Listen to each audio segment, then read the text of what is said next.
Ito ang paa nang pupunta sa bukid. Dapat wala kang tsinelas. Oo, tingnan nyo naman, ang liit lang ang tilapil, oh. Oh, tapos dito sa kabila, tubig.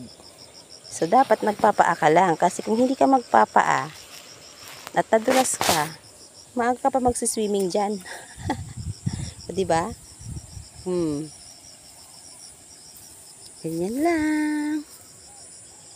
Ganyan lang dito sa probinsya, guys. Masarap ang hangin. Maaga pa kami nag-walking-walking ni Papa, kaya maganda ang exercise. O, ayan naman mga tubo. Tubo, palayan, at bukid-bukid.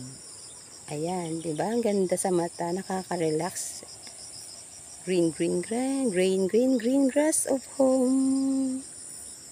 Ayan, ang sarap sa mata, maaga pa, may hamog-hamog pa dito. Kasi laging naulan, kaya basa ang pilapil, ay ang liliit ng pilapil. Kailangan kang mag-ingat sa paglatay-latay, paglalakad. Kasi, oh, tingnan nyo naman, ang liit-liit lang na ito, oh. Oh, ang liit lang. Kaya mahuhulog kapag ganitong nagsi-cellphone ka dito, tapos kung mag-iingat, swimming ang magsiswimming ka dito. Ayan, oh, libreng swimming pool. Bye guys, thank you for watching. Good morning, have a blessed Sunday everyone. Ayan na po, oh, lumabas na si Haring Araw. Sana ngayon ay maaraw, wag nang umulan muna.